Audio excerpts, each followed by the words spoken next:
미 백악관은 중국의 악성 사이버 활동에 대해 깊은 우려를 하면서 최근 러시아의 사이버 공격에 이어 중국의 사이버 공격에 대한 대대적인 대응을 할 것이라고 밝히면서 미국과 동맹을 위협하는 악성 사이버 활동 국가들에 대해 반드시 발본색출하여 대가를 치르게 할 것이라고 밝혔습니다.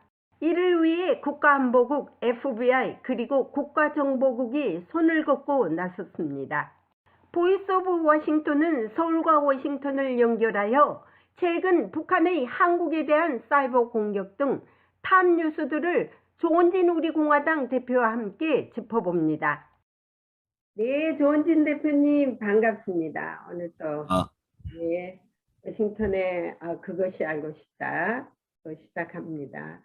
오늘 그 탑 뉴스는 말이에요. 지금 미국의 그 사이버 악성 사이버 활동 중국이 지금 하고 있는 거에 대해서 아주 그 미 백악관이 발끈하고 있습니다.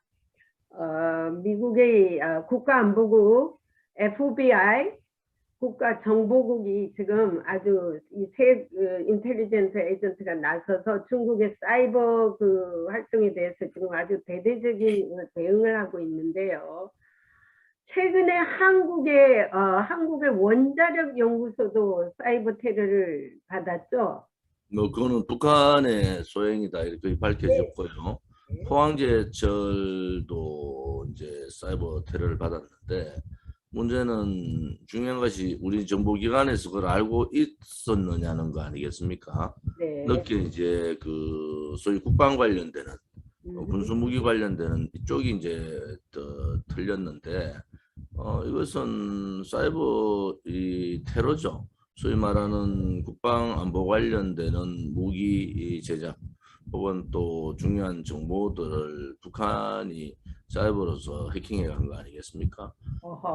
문제는 그것을 한국 정보기관이 알면서 인지를 하고 있었는데 언제부터 인지를 했으면 언제부터 했는가? 또 거기에 대한 그 즉각적인 조치가 있었느냐 뭐 이런 부분들이 상당히 의혹을 낳는 그런 상황들이 있습니다. 예, 그러니까 이제 한국은 북한이 털고 중국은 지금 미국을 털고 있느라고 하는데요. 미국은 뭐 소프트웨어, 인터넷 이쪽을 지금 털어서 지금 아주 그냥 발끈이 뒤집어지고 있습니다. 금방 제가 또 그 국방부 컬비 대변인과 Q&A를 제가 좀 유튜브에 올린 걸 보냈습니다. 그 보시면 알겠지만은 제가 미 국방부는 사이버 문제에 대해서는 아주 중요하게 다루고 있고 이거는 인텔리전스 이슈이기 때문에 주로 말을 굉장히 아꼈지만은 제가 뭐 아주 그냥 Q&A를 계속 질문을 했습니다.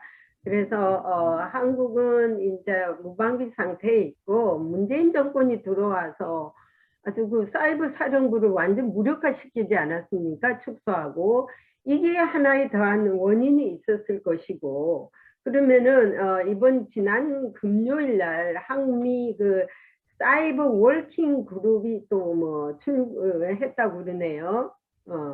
근데 이 사이버 워킹 그룹이 하는 일들이 뭐 그렇게 밝혀졌습니까? 지금 특별하게 그 활동을 어떻게 하겠다 구체적인 상황은 없는 것 같고요. 네. 현재 이제 문재인 정권이 뭐 하웨이 문제 터졌을 때 중재자 역할을 하겠다 뭐 이렇게 얘기하는데 그거는 굉장히 그 국제적인 정세를 잘 모르는 전혀 감을 못 잡고 있는 그런 상황이다. 이제 화웨이는 사실은 이게 평상시에는 통신망으로 이렇게 한다 하지만은 결국은 전시가 되면은 국가 기밀 혹은 교통망이라든지 통신망 그다음에 이 여러 가지 전쟁에서 가장 필요한 망들을 중국에 의해서 지배될 가능성이 대단히 높다 이거 아니겠습니까? 네. 그래서 미국의 화웨이 문제에 대해서 굉장히 관심을 가지고 서방 국가들이 지금 화웨이에 대한 경계를 굉장히 가지지 않습니까? 실질적으로 미국이나 뭐 서방 국가가 화웨이를 통제하면 그 이익은 삼성이 보는 겁니다. 그런데도 불구하고 지금 현재 그 내용 자체의 기본적인 전략을 가지지 않고 중간에 어정쩡하게 무슨 중재자 역할을 하겠다 이런 얘기를 하는 것은 대단히 잘못된 거다. 제가 요즘 이 책이 있습니다. 이 책이 이 사일런스 인베이션이라는 중국의 조용한 침공, 한국말로 이렇게 해석이 나와 있는데 이 책이 클라이브 해밀턴 호주 교수가 지은 책인데 실질적으로 중국이 소위 말하는 그 우리나라로 따지면 한미동맹 훼손이라든지 혹은 미국과 관련되는 동맹국들에 대한 침략을 하는데 그 첫 번째가 경제적으로 압박을 하는 거 아니겠습니까? 그 지난 우리나라에 사드 배치할 때 롯데가 결국은 철수하는 사태가 오고 중국 내의 사람들이 험한 현상들을 정부가 일어나서 부추기고 결국은 이제 문재인 정권이 굴복하고 거기에 이제 중국의 산불 정책, 산불 정책이라 해가지고 내놓고 이런 굴종적인 외교를 하고 있지 않습니까? 결국은 중국과 가까운 한국으로서는 중국의 경제적인 속국, 문화 속국, 또 다른 안보적인 속국에서 벗어나기 위해서는 한미동맹밖에 없다. 이것이 결론이에요. 만약에 중국이 자유민주주의 체제였다 그러면 또 다른 얘기지만은 이 체제 자체가 다른 그런 나라고 그들은 북한하고의 혈맹 관계지 대한민국은 그냥 경제적인 파트너로 정도 혹은 미국과 대미 관계 한미동맹을 훼손해서 자기들 얻을 수 있는 부분 이런 부분에 있어서는 우리가 이제 좀 더 객관적인 입장에서 중국을 바라봐야 된다. 실질적으로 1대1로의 가장 첫 번째 그 희생될 나라가 대한민국이거든요. 네. 그들이 말한 중화사상이라는 것이 과거 5천년 역사에서도 드러났듯이 언제라도 자기들은 한국을 속국으로 혹은 침략을 해서 그 굴복시키겠다는 생각이 중국 사람들 특히 중국 시진핑의 어떤 체제에서는 그게 굉장히 명확한데 네. 그런 부분에 대해서 어설픈 이 이념 망상자들이 사회주의 망상자들이 그 망상 정권이죠. 지금 문재인 정권이 그렇게 접근하는 것은 대단히 잘못된 한국의 미래에 대한민국의 미래에 굉장히 큰 잘못된 충격을 줄 수가 있다 이렇게 보죠. 네. 오늘 또 제가 오다가 미국인들 몇 명을 만났는데요. 한국 선거에 대해서 묻더라고요. 그래서 그 선거 얘기하면서 중국의 이번에 사이버 그 택에 대해서 얘기하다가 한국 선거가 이기려면은 지금 이 선거 투표권 그걸 전자 투표로 하지 말고 개수 그러니까 손수로 채알리는 투표를 해야 이긴다라고 오히려 걱정을 하더라고요. 왜냐면은 지난번도 뭐 부정선거가 나왔다고 그러고 지금 이래 은근슬쩍 중국이 이 선거에 개입하면 내년 선거는 하나만 합니다.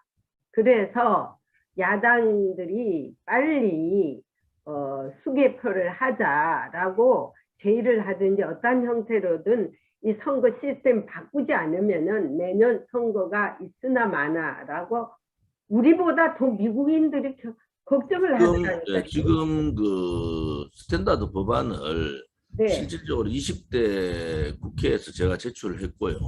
네. 국회의원이 그동안 그 당시에 뭐 국민의힘의 국회의원들 전혀 관심이 없었어요. 네. 그때 제안한 것이 사전 투표 안 된다. 사전 투표를 하고 투표 보관함을 며칠 동안 보관시켜 놓고 이런 상황은 안 된다. 두 번째는 투표소 개표예요. 투표소에서 바로 개표해라. 조금 인원이 더 들어가겠지만은 실질적인 투표소 개표를 하면은 모든 문제가 해결이 됩니다. 그 자리에서 들어왔는 투표소하고 발표하는 투표소가 그 자리에서 투표를 개표해 버리기 때문에 그건 전산상으로 수개표를 그 자리에서 얼마 되지 않기 때문에 수개표가 가능하거든요. 네. 투표소 개표하면은 모든 문제 해결되고 또 하나는 프랑스에서 사용하고 있는 투명한 투표함을 사용하면은 그 투표함이 다 보이지 않습니까? 네. 지금 그 뭐 절차상으로 어렵지 않습니다. 사실은 조금 봉투에 넣어서 또 넣으면은 몇 표가 들어갔고 거기에서 그 자리에서 수개표를 통해서 개표를 하면은 모든 문제가 해결되는데 이 법안을 제가 20대 때 넣어놨는데 국민의힘에서 관심도 없었어요. 실질적으로 이제 국민의힘이 다음 이번 대선이나 지방선거 총선이 막 다가오는데 이번 선거에서 이 지금 지금 그 법안 제가 냈는 법안을 다시 들고 나와서 여야 협상을 해야 됩니다. 만약에 저들이 사전투표를 양보를 안 할 거예요. 왜냐면 사전투표가 자기들한테 유리하다 이래 보는 거죠. 그러면 사전투표도 투표소 개표하면 됩니다. 투표소 개표해서 그 자료를 그냥 그대로 확인을 받아서 그때 여야 참관인들이 있기 때문에 그 자리에서 확인받아서 투표소 개표 현황을 수개표로 딱 하면은 모든 문제 해결되거든요. 근데 지금 선관위 그 상무위원이라는 사람이 이제 갑자기 그만뒀어요. 조혜주라는 사람이. 그것은 뭐 제가 행안위 간사도 하고 많이 내용을 아는 사람으로 볼 때는 알박기 하는 거예요. 지금 그만두면은 문재인 정권이 또 선관위의 총책임자를 다시 놓을 수가 있는데 그러면은 3년간 다시 그 사람 문재인 정권의 그 편향된 선관위 책임자가 다시 임명이 될 수 있다 이런 거죠. 임기가 이제 실질적으로 선거 대통령 선거 이후에 바로 이제 교체가 되는 이런 상황인데 당겨서 그런 경우가 없거든요. 3년 임기면은 선관위의 상무위원은 그냥 3년 임기면은 그대로 3년 하면 끝나는 거예요. 근데 갑자기 몇 달 남겨놓지 않고 이제 사표를 썼는 것은 대단히 의도적이다. 이렇게 볼 수가 있고, 문재인 정권은 지금 민노총에 의해서 언론이나 PD연합회 이런 걸 통해서 그 언론을 장악하고 있거든요. 몇몇 이제 보수를 지칭하는 언론들이 거기에 반대적인 입장에서 보수의 입장을 얘기를 하고는 있지만은 실질적으로 방송이 거의 KBS, MBC, SBS, 연합, YTN 이런 부분들이 민노총에 거의 장악돼 있다 이래 보시면 되는 겁니다. 그러면 결국은 왜곡된 편향된 방송을 이제 선거 7, 8개월 이 상황에서 지금도 편향된 방송을 하기 시작했거든요. 그러면은 무슨 조건으로 이길 수 있느냐? 저는 뭐 굉장히 비관적이다 이래 보는 거죠. 근데 뭔가가 잘못된 나라다 대단히 잘못됐다고 봅니다. 무슨 나라의 국가 늘 갖다가 어떤 하나의 단체가 그걸 나서서 이끌어가고 좌지우지 한다는 것은 분명히 잘못됐고요.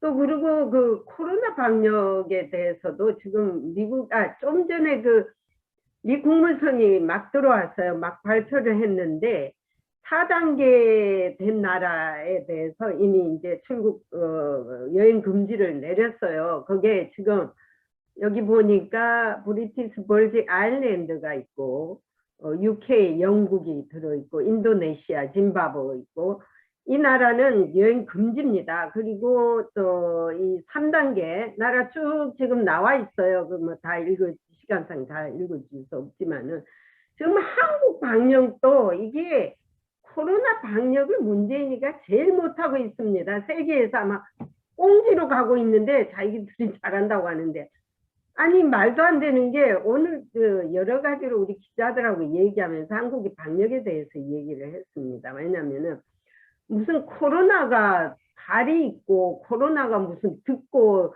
보고 있는 바이러스가 아니지 않습니까?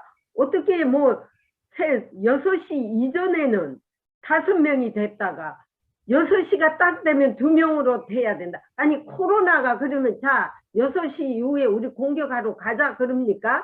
밤에 자 공격하러 가자 자 6명이니까 이게 말이 안 돼요. 이게 상식적으로 통하지 않는 방역을 지금 한국이 하고 있더라고요. 지금 문재인 정권은 네? 아무튼 K방역쇼를 통해서 네. 지난 총선 그 이전 지방선거 뭐 등등등 이제 쇼를 많이 했고 특히 K방역쇼는 전 세계적으로 바보가 돼버린 거 아닙니까? 네. K방역쇼, K방역 회의할 때마다 무슨 K방역 얘기하다가 결국 백신 확보 못해서 지금 자영업자나 소상공인들이 거리로 내몰리고 있는데 제일 중요한 건 우리 공화당에서 가장 먼저 네. 이 중국 코로나 바이러스가 올 때 홍콩과 대만이 아무래도 중국 내부의 정보를 많이 갖고 있는 나라가 중국인 출입 금지, 항공하고 그다음에 항만을 다 막아버렸어요. 그다음 그 몇 개 나라 지금 호주나 뉴질랜드 이런 몇 개 나라들이 그러한 조치를 취했습니다. 그래서 확진자들이 아주 적게 나온 상황이 있었고요. 그 당시에 우리가 중국인 출입 금지의 항공을 막아야 된다 이랬는데 중국 우한에서 600명이 수학여행단이 대구를 오고 말이죠. 이런 사태가 벌어진 거 아닙니까? 네. 그것이 첫 번째 굉장히 중국 폐렴이 들어오는 중국 코로나 폐렴이 들어오는데 결정적인 역할을 했다 이래 보고요. 두 번째는 팬데믹 지금 4단계 팬데믹이 오는 걸 예측도 못하고 중국 백신에 대해서 한국 정부가 적극적인 인정을 하고 중국 백신 맞은 사람은 돌아서 격리하지 않고 통제에서 벗어날 수 있다. 그러니까 전 세계에서 첫 번째 나라가 한국이 그렇게 발표를 했어요. 결국은 중국 백신이 물백신이라는 얘기들이 나오기 시작하고 네. 그 백신에 의해서 지금 피해 국가들이 남미에서부터 아시아권에서 많이 속출되고 있지 않습니까? 네. 결국은 이 나라가 국민의 건강권, 국민의 생명권조차도 중국 눈치 본다고 이렇게 지금 그렇게 중국에서 들어와서 격리되지 않은 상태에서 중국 백신을 맞았는데 지금 그 변이 바이러스의 델타 변이, 특히 델타 변이에 중국 백신이 효용이 거의 없다. 이런 결과가 나와서 그거에 따른 델타 바이러스에 지금 그 감염된 중국인들이 백신 맞았다고 해서 통과해서 벌어지는 상황들은 우리가 지금 통계로 알 수가 없단 말이에요. 그렇죠. 지금 이런 정책 자체가 굉장히 굴종적인 정책이고 중국에 잘 보이기 위해서 물론 뭐 사회주의 연방국가를 하려니까 중국이 종주국이 될 수밖에 없겠죠. 문재인 정권으로 봐서는. 그렇지만 국민의 생명권 안정, 건강권을 가지고 이렇게 무모한 그러한 정책을 쓰는 것은 역적행위입니다. 역적행위. 근데 야당이 말이에요. 이런 경우 미국 같으면은 분명히 이슈를 국회로 가져가서 따져야 됩니다. 따지지도 않고 그냥 그대로 보기에는 너무나 이거는 지금 국민의힘이 잠시 이제 뭐 부산시장, 서울시장 선거에서 이겼다고 이 사람들이 정신이 없어요. 왜냐하면은 이 백신 문제는 실질적으로 이 정권 자체를 내려놔야 되는 그러한 큰 네. 반역 행위를 한 거거든요. 그러면은 끝까지 물고 늘어지고 말이지. 중국 백신 맞은 사람에 대해서 시간 두기 이런 격리 상태를 해제한 거 이런 부분들은 실질적으로 있을 수 없는 일들이지 않습니까? 이런 네. 부분을 제대로 따지지 못하는 야당은 야당의 역할을 못하고 있다. 그래서 국민의힘이 지금까지 문재인 정권 들어와서 뭘 했느냐는 거예요. 우리 공화당은 하루도 쉬지 않고 문재인 정권의 실정, 잘못된 그 부패, 또 탄핵에 대한 그런 부분, 이런 부분에 대해서 4년 내내 하루도 쉬지 않고 싸웠어요. 네. 국민의힘은 도대체 뭘 했냐는 거야. 국민들께서 이제는 이제 국민의 마음을 아프게 하는 또 이 실질적인 이 문재인 정권의 폭압 정치에 저항하지 못하는 정당은 버려야 됩니다. 네. 그리고 저기 지금 WHO도 다시 중국 우한을 재조사하자고 나오지 않습니까? 그러면 지금이라도 중국을 여행하는 거를 여행 경보 지금 미국은 4단계씩 올라가지고 아주 동맹 가까운 영국하고 얼마나 가깝습니까? 그래서 4단계 때려버렸어요, 오늘. 그래서 그냥 못 가는 거예요. 그러면은 그 문재인도 빨리 이런 경우는 차단도 하고 해야지, 아니면 청와대를 봉쇄를 하든지 해야지 않나요? 예? 지금 뭐 저 사람들은 김호란이라는 사람이 실질적인 이념적 자기들의 동지 아닙니까? 네. 국민의 지금 코로나로 피해보고 있는 자영업자나 소상공인이나 국민들의 그 압박은 이제 위험 수위를 넘어섰는데 방역 책임자를 자기 이념에 같은 사람을 갖다 놓고 이번에 4차 팬데믹도 지금 청와대의 잘못이 크다는 것이 대부분 국민들의 생각이에요. 지금 어떻게 된 게 국무총리는 국무총리는 국민을 탓하고 질병청은 청와대를 탓하고 청와대는 질병청을 탓하고 서로 빙봉치는 지금 국민의 생명이 왔다 갔다 하고 하루라도 지금 자영업자들이 길거리로 내몰리는 상황에서 이런 짓들을 하고 있는데도 저항을 하지 못하고 있다는 건 이건 참 저는 개탄스러운 일을 해보는 거예요. 국민들이 직접적 피해를 보면은 자영업자나 소상공인들이나 이런 분들이 이제는 자기의 목소리를 내야 되지 않습니까? 네. 그들이 통제한다 해가지고 자기들이 죽게 생겼고 가정이 파괴되게 생겼는데 그냥 여기서 포기하고 그러려니 이렇게 넘어가는 건 맞지 않다. 분노하는 것도요 방법이 있지 않습니까? 이제는 그 분노를 자체적인 혼자 분노할 것이 아니라 실질적으로 이 분노를 하게 만든 또 자영업자를 망하게 만든 이 소위 말하는 문재인 정권한테 저항을 해야 되는 겁니다. 맞습니다. 그렇지 않으면 여러분들은 그냥 망해버리는 상황밖에 안 되지 않습니까? 결국 자영업자나 소상공인이 망하면은 은행 대출 안 되죠. 더 이상 회생할 수 있는 길이 없는 거예요. 지금 뭐 재난지원금 얼마 준다고 그다음에 피해 지원금 얼마 준다고 될 문제가 아니지 않습니까? 맞습니다. 그런 입장에서는 이제 자유라는 것은 특히 국민의 기본 권리라는 것은 스스로 찾아야 된다. 가만히 있으면 누가 주어주는 것이 아닙니다. 거기에 우리 공화당이 앞장서서 투쟁을 하고 있으니까 같이 투쟁을 해주시면 되는 겁니다. 네, 같은 같은 말에 동의하고요. 그 8월 15일을 아주 문재인이가 무섭게 여긴 것 같아요.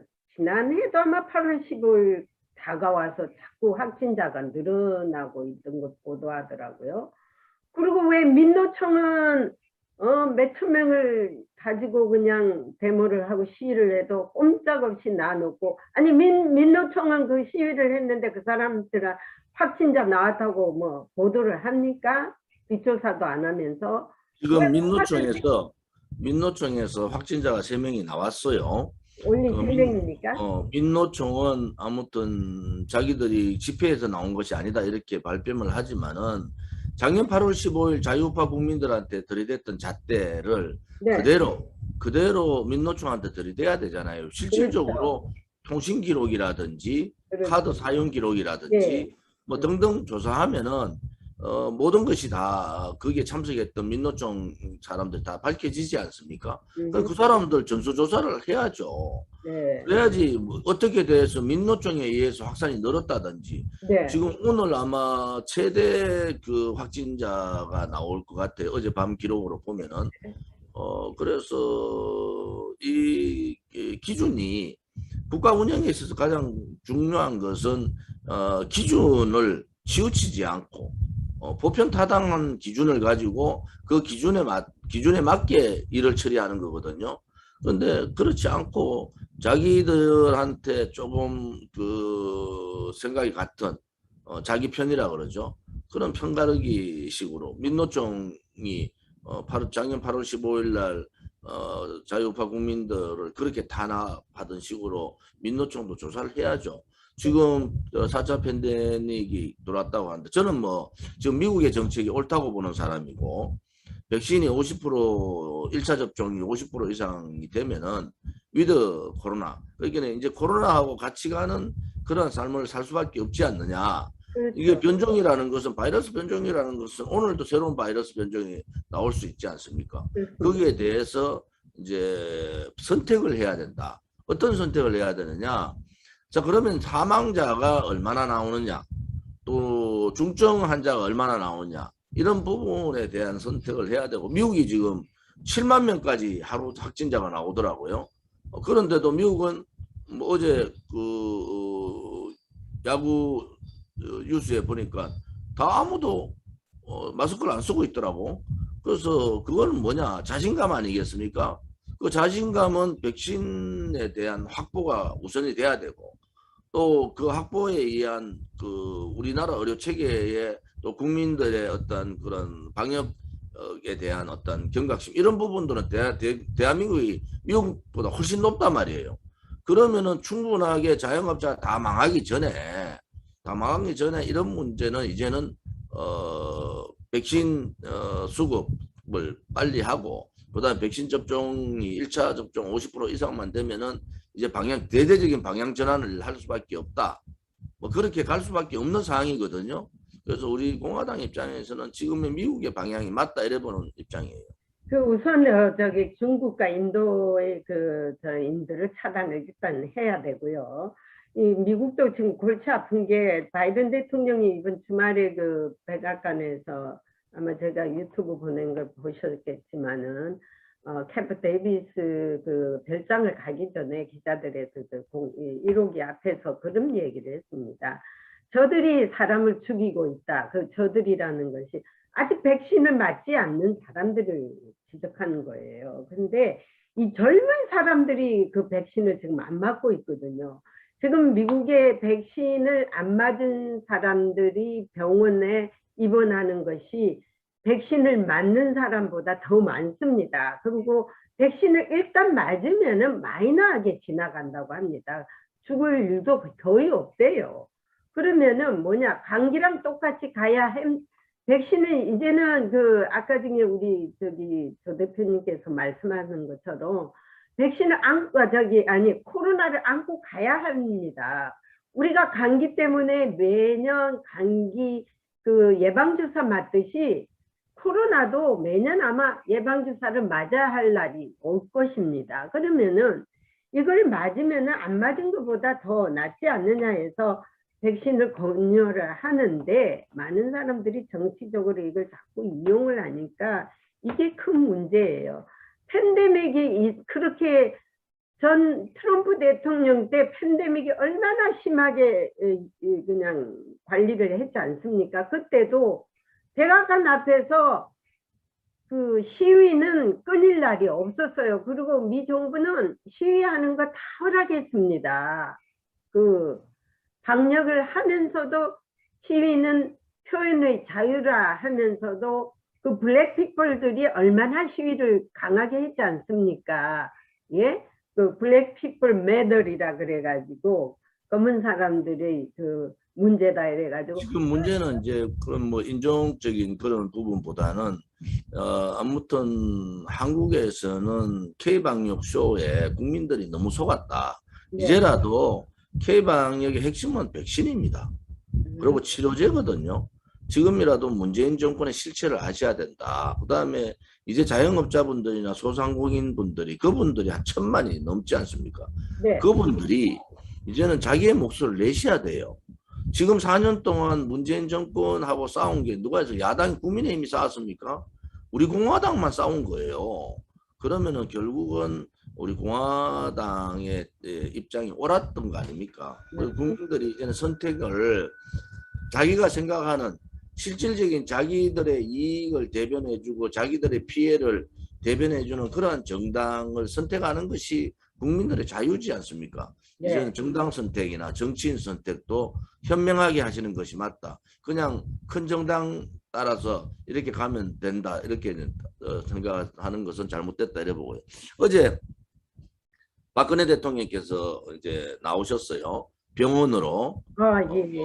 뭐 지금 제가 아는 정보로는 3주간 1차 3주간 병원으로 나오셔서 이제 뭐 현기병 정지가 아니고 아무튼 병원에 입감되셔서 병원에서 지금 치료를 받는 그런 상태고요. 박근혜 대통령의 몸 상태는 왼쪽 수술을 했지만 오른쪽도 똑같은 현상이 또 일어나서 아마 그쪽 부분도 지금 수술을 해야 되지 않느냐.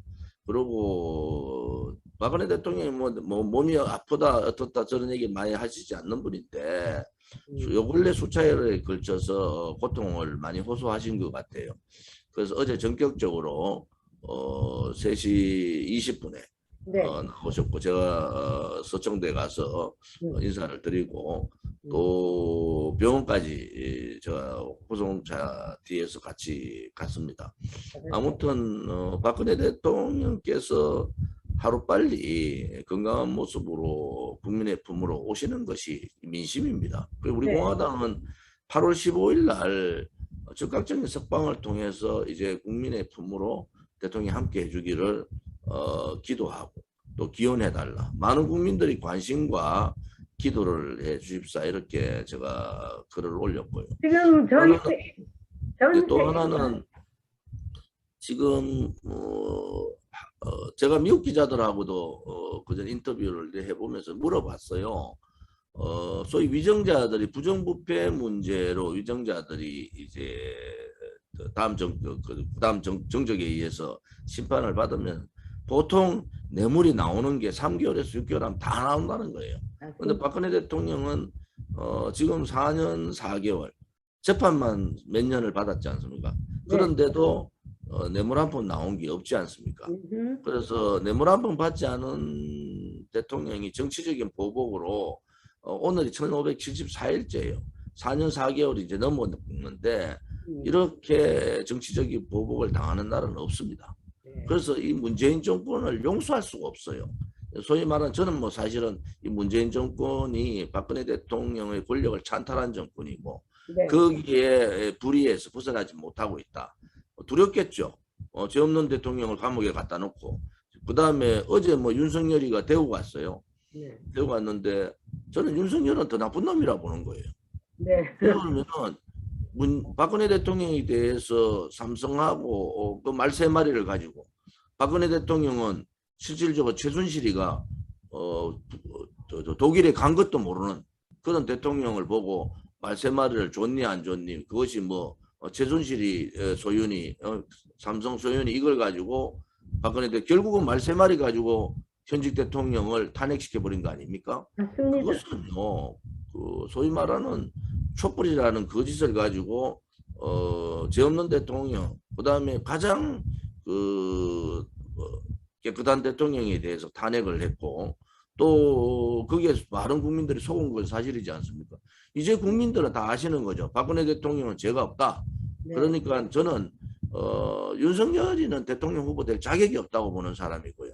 그 사람은 정말 제가 아무리 생각하고 아무리 정권교체가 옳다고 생각하고 정권교체가 제1위 우리 국민들의 자유우파 국민들의 생각이라 하더라도 뜻이라 하더라도 윤석열로 되는 것은 맞지 않다 이래 보는 거예요. 묵시적 정탁이나 경제공동체 상상도 할 수 없는 부분들을 자기가 검찰총장일 때 묵시적 정탁이나 경제공동체는 문재인 정권이 얼마나 많이 했습니까? 그런 잣대를 같은 잣대를 대지 않고 박근혜 대통령에 대해서만 그렇게 악랄하게 전직 이명박 대통령하고 박근혜 대통령까지 감옥 보내고 국정원장 분단된 국가에서 정보수장인 국정원장 세 사람 다 구속시키고 이재수 사령관 결국 자기 명예를 지키려고 자살하고 변창훈 검사 자살하고 이러한 수백 명의 자유우파 사람들을 감옥 보낸 사람이 윤석열인데 아무리 정권 교체가 중요하다 하더라도 어떻게 거짓과 불의의 표상인 윤석열을 어떻게 대통령으로 생각할 수가 있겠습니까? 우리 공화당에서는 그 점에 있어서는 윤석열보다 훨씬 좋은 사람들도 나올 수가 있습니다. 윤석열에 매몰되면 안 된다는 거죠. 저는 윤석열이로는 대통령 후보가 안 되고 윤석열이 후보가 된다 그러면은 정권 교체는 어렵다고 보는 거고요. 정권 교체가 되더라도 이 잘못된 지금의 좌파 독재 정권의 잘못된 정책, 잘못된 법안을 바꿀 수 있는 그러한 방단이 있느냐? 그건 저는 없다고 보는 사람이에요. 그러면 정권 교체하면 무슨 의미가 있겠습니까? 근데 윤석열이가 잘못한 건요. 왜 광주부터 가서 무릎을 꿇고 흐느끼지 말고 원천적으로 탄핵이 잘못됐으니까 박근혜 대통령 앞에 탄핵이 잘못됐다고 무릎 꿇고 사죄를 해야 하지만이 우파들의 그거를 인정할 수 있지. 그러기 전에는 아마 우파들의 한이 맺힘을 풀 수가 없을 거예요. 근데 우리 국민들이 아직 깨어나지 못해가지고 뭐가 된장인지 뭐가 똥인지 아직도 모르고 있는 것 같나. 국민들의 이제 의식에 가장 중요한 것은 언론 방송이지 않습니까? 네. 언론 방송들이 그렇게 거짓 기획적으로 이렇게 매도를 해버리는 거 아닙니까?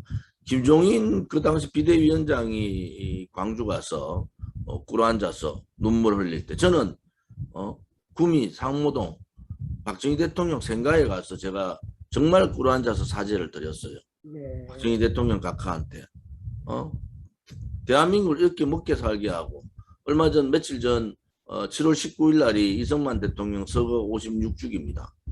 건국 대통령도 잊어버리고 구국의 영웅 정말 구국강병에 대한민국을 먹고 살게 한 박정희 대통령도 다 잊어버리고 모든 사람들이 광주 정신하고 그렇게 가는 것은 저는 가더라도 저는 뭐 가는 것에 대해서 뭐 이를 제기하진 않아요.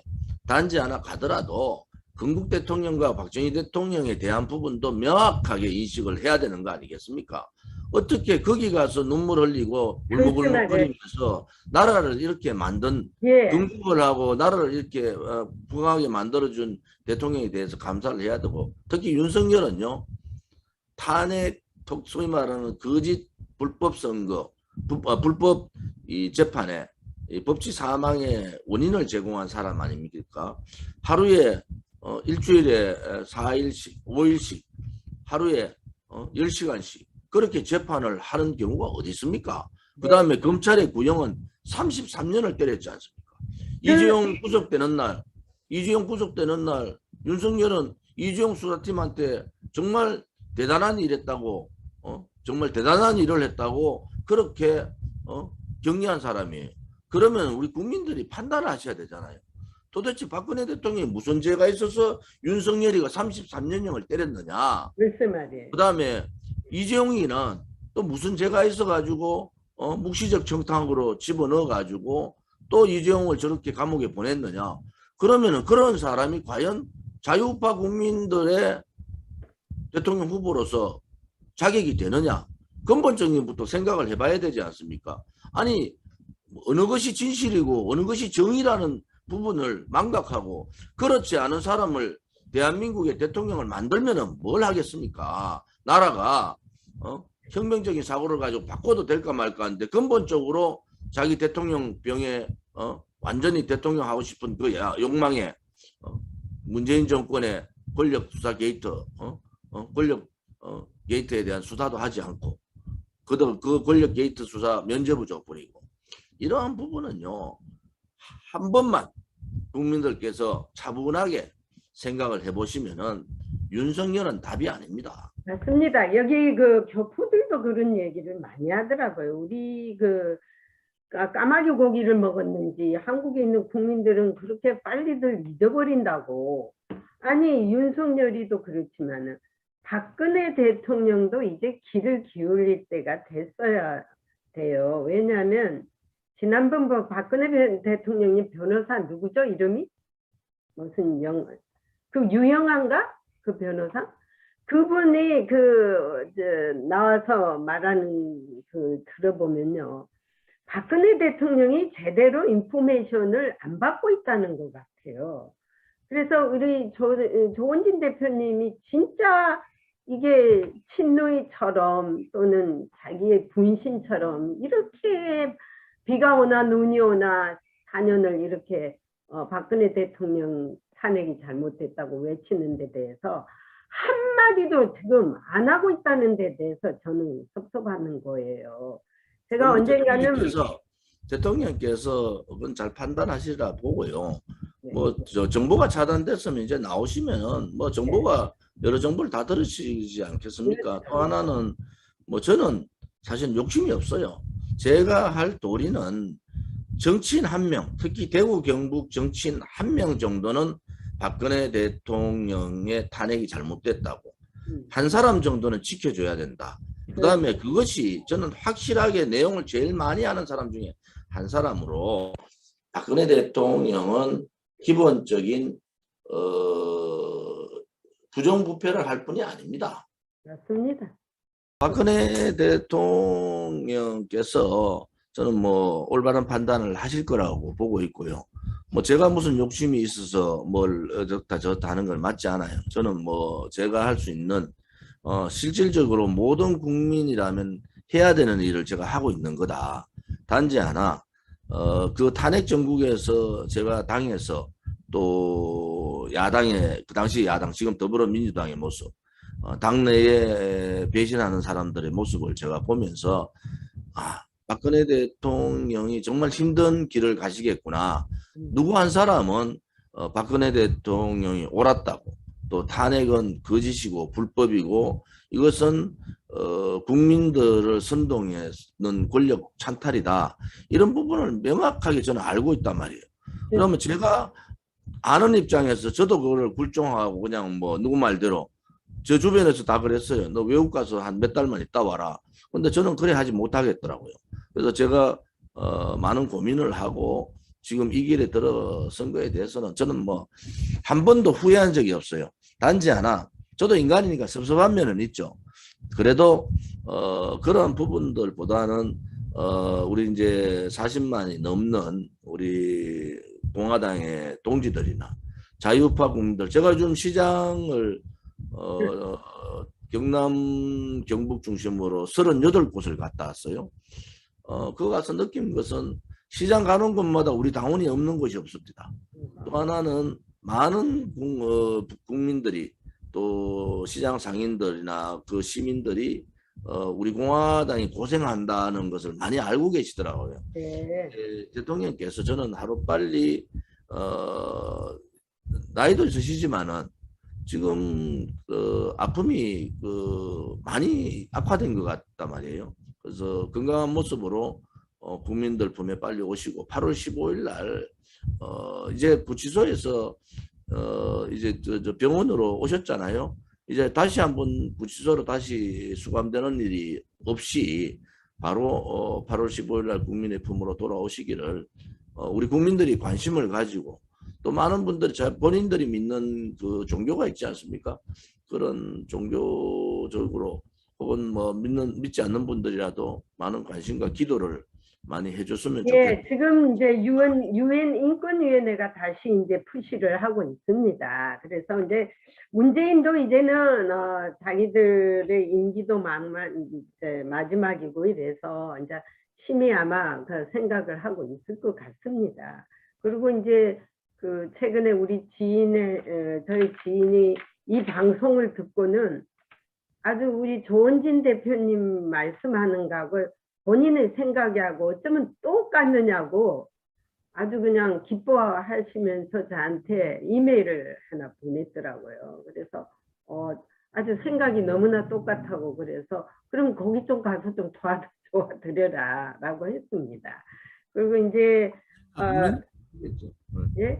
그리고 이제 윤석열이는 이제 그것을 봐야 되는데, 자, 그러면은 야당에서 우리가 이제 민주당 말고 어떤 인물이 지금 대기하고 있습니까? 과연 next president of South Korea는 과연 어떤 인물이면 누가 될 것 같습니까? 미국에 어긋이 할 만한 인물이 하나 있다고 보십니까? 지금 야당에서 이렇게 거론되는 인물들이 대부분 다 탄핵을 주동했고 또 네. 문재인 정권에 부역을 했던 사람들이다. 물론 뭐 그 중에서 직접적인 탄핵에 영향을 직접 미치지 않은 사람들은 뭐 최재형 전 감사원장이나 김동연 부총리 같은 경우는 직접적인 영향을 한 사람들은 아니죠. 지금 보면 뭐 김태호 의원도 그 당시에는 불출마 선언을 했던 입장이고 뭐 그 정도다. 나머지 뭐 지금 보다 원희룡이나 그다음에 유성민 그다음에 홍준표 지금 뭐 그 중에서도 윤석열은 더더욱 그렇고 그런 이 나라를 문재인 사회주의 정권한테 나라를 그냥 넘겨버린 그런 장본인들은 저는 불가능하다고 보고요. 뭐 원천적으로 그분들은 저는 돼서는 안 된다 이런 입장을 갖고 있고 결과적으로 아마 안 될 겁니다. 제가 판단할 때는 윤석열이가 아무튼 그 정치에 대해서 뭐 여러 가지 정치 검찰로서 어떻게 했는지는 모르지만은 문재인 정권 들어와서 있는 상황을 보면은 저 사람은 정치 검찰이 맞아요. 정치 검찰이 맞고 권력의 눈치를 대단히 많이 보는 사람이다. 문재인을 살리기 위해서 조국 수사를 했고 또 문재인을 살리기 위해서 본인 사퇴하면서 이 문재인 정권의 권력 게이트 수사를 접어버린 거 아닙니까? 그런 굉장히 권력지향적인 사람이고 권력 아부적인 사람인데 국민들께서 추미애하고 싸우면서 뭐 여러 가지 국민들의 지지를 얻고 있는 건 사실인데 저는 뭐 그것이 옳다고 보지 않아요. 대한민국의 좌파 정권이 이 불법 거짓 정권이었으면은 새로 나오는 우파 정권은 진실 정의로운 정권이 돼야 되는데, 만약에 진실 정의로운 정권이 되지 않으면 국민들의 지지를 오래 가지 못합니다. 네. 그것이 제가 보는 생각이고요. 앞으로 네. 뭐 우리 공화당도 대통령 후보를 내겠다 이렇게 선언을 했고, 박근혜 대통령께서 8월 15일 이제 석방 문제가 거론이 되고 있으니까 그 상황을 저희들이 보고, 뭐 네. 대통령께서 나오시면은 대통령과 의논해서 출마를 어떻게 할 거냐, 또 그렇죠. 지금의 후보자들하고의 관계를 어떻게 정리할 거냐는 그 이후의 문제고, 만약 대통령이 안 나오시면은 대통령께서 똑같은 스탠스로 지금 침묵으로 가실 것 같은데, 네. 그래 되면은 우리 공화당 후보를 선정하는 과정을 빨리 절차를 밟아서 우리도 대선 구도로 들어갈 수밖에 없다. 제가 그렇게 8월 15일 이후로 우리 공화당 후보를 내겠다는 것은, 그것은 박근혜 대통령에 대한 예의입니다. 예의. 예. 8월 15일은 아마 이재용 그 회장이 나올 확률이 많고요. 이번 8월 15일이 박근혜 대통령이 출소를 하지 않는다면은, 석방을 하지 않는다면 아마 크리스마스 날이 되지 않을까, 저는 그렇게 예상하고 있습니다. 지금 한국 언론이나 청와대 두 가지 기류예요. 하나는 정치적으로 박근혜 대통령을 좌파들은 어떻게 이용을 할 거냐. 윤석열의 지금 그 지지세를 꺾겠다는 그러한 정치적인 책략이 하나 있고요. 네. 그런데 박근혜 대통령은 뭐 누구의 어떤 그런 책략에 넘어가실 분은 아니다. 저는 그래 보고 있고요. 그렇죠. 두 번째는 그들은 아무튼 대통령 선거 전에 박근혜 대통령을 석방하는 것이 대단히 부담을 가지고 있는 건 사실이거든요. 네. 그러면은 뭐 대통령 선거 이후에 인수위 그 기간 동안에 석방한다는 얘기도 있는데, 아무튼 국민들께서 많은 관심을 가져줘서 이제는 지금 병원에 입원했다는 것은 굉장히 병이 악화됐다는 얘기 아닙니까? 그렇죠. 그런 입장에서는 8월 15일 날 석방하는 것이 맞다. 그것이 국민의 민심이다. 저는 그렇게 보고요. 그 민심을 정확하게 이제는 이 좌파 정권한테 전달을 해야 되는데, 그것은 관심입니다. 문재인의 운명도 이제 얼마 남지 않았습니다. 문재인의 운명도 이제 알고, 이제 하늘이 또 움직이면은 또 대한민국을 살릴 수 있는 어떤 인재가 나오겠죠. 그리고 우리 공화당의 조원진 대표님 같으신 분도 이런 나오셔가지고 나라 살리는데 같이 협조를 해주시면은 우리 국민들이 진짜 정신을 차려서 표를 모아줬으면 좋겠습니다. 예. 저는 뭐 정권 교체가 국민들의 열망이고, 국민들이 분노한 이 문재인 정권의 거짓에 속은 국민들이 정권 교체를 해야 된다는 것은 저는 동의를 합니다. 네. 단지 이제 특히 문재인보다 더 나쁜 놈이 정권 잡으면 정말 이 나라는 이제 완전히 회생불능으로 갈 가능성이 있다. 그래서 그건 막아야 된다는 큰 대전제하에 그러면은 어떤 사람으로 막아야 될 거냐. 저는 뭐 당당하게 우리 공화당 후보가 대통령이 되는 것이 맞다 이래 보는 거예요. 왜? 정체성 문제라든지 좌파들하고의 이 싸움을 하더라도, 또 기본적인 지금까지 문재인 정권 이제 5년 지나서 이 붉은 적폐를 청산할 수 있는 그런 사람이 하지 않으면요. 지금 권력기관 다 장악되고 민노총 하는 거 보세요. 이제 아나무인, 그야말로 민노총은 청년들하고 소위 말하는 자영업자의 공공의 적이 돼버린 거 아닙니까? 그런데 민노총하고도 당당하게, 정교조하고 당당하게 싸울 수 있는, 그렇다고 해가지고 뭐 그 사람들하고 맨날 뭐 이런 싸움이 아니라 그들도 설득하고 그들이 잘못된 부분에 대해서 고칠 수 있는 그런 강단 있는 정치인이 필요한 거지. 그냥 여야 그냥 합의하고 뭐 노무현이 얘기한 여야 연정을 통해서 개헌이나 하려는 그러한 지도자로서는 이 난국을 이겨나갈 수 없다 이래 보는 거죠, 저는. 맞습니다. 자, 오늘 여기까지 하고요. 벌써 1시간이 됐습니다. 다음에 또 기대하면서 하여간 하나님께 기도 많이 하면서요. 좋은 일이 이루어질 겁니다. 그렇게 생각하고요. 더 참 열심히 우리 시장 다니면서 장을 많이 보시는데, 그리고 또 누이만 찾지 마시고 누이 동생 해수기도 좀 찾으세요. 예, 예. 아무튼 기도 많이 해주시기 바랍니다. 네, 감사합니다.